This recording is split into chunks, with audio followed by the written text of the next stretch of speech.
Hello mga lalabs, kumusta ng lahat guys? Magluto tayo. Ganyan ako magluto ng biryani guys.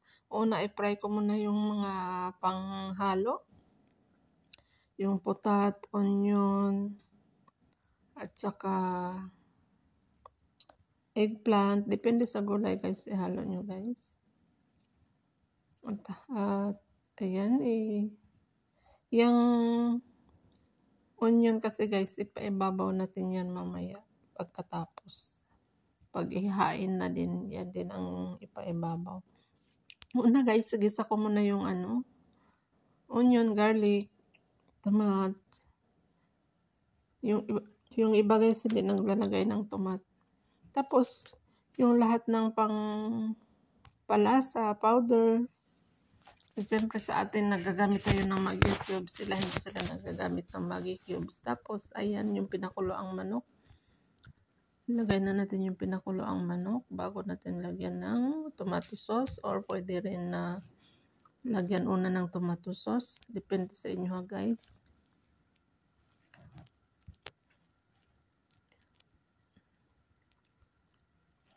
Ayan. Pakulo-kulo lang natin guys. Tapos, kung gusto nyo ng lagyan ng coconut milk guys, pwede rin. Kung wala din coconut milk, okay lang din. Kaso, dito kasi guys, gusto nila na lagyan ng coconut milk. Pag nilagyan mo kasi ng coconut milk, mas malasa siya. Tapos ayan, ipaibabaw na lang yung mga gulay na pinafry natin guys para hindi siya malata. Kasi luto naman yung manok natin. Ganyan ako magluto ng biryani. Kasi yan ang natutunan ko sa aking amo. Iba-iba kasi guys ang pagluto ng biryani guys. May kanya-kanyang diskarte sa pagluto. Pero ang ganyang luto talaga sa amo ko yan natutunan. Napakasarap siya. Yung ibang nagluluto ng biryani, hindi nila lalagyan ng coconut milk. At hindi ganyan din ang pagluluto. Pero pag ganyan, masarap talaga. Yan pa lang ang sarap na iulam.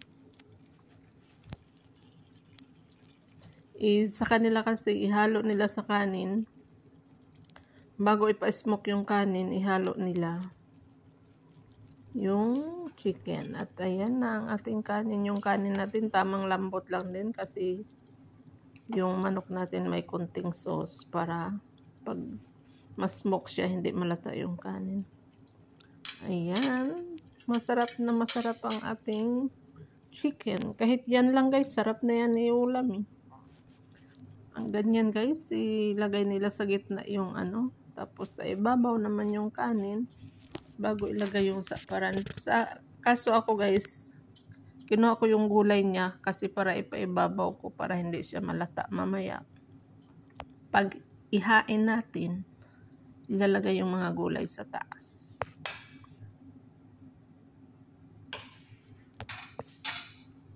At saka may isa akong alaga na ayaw ng gulay kaya hindi ko hinalo lahat ng gulay. Ayan yung saparan natin. Ilagay natin yung saparan pampabango or pangpakulay.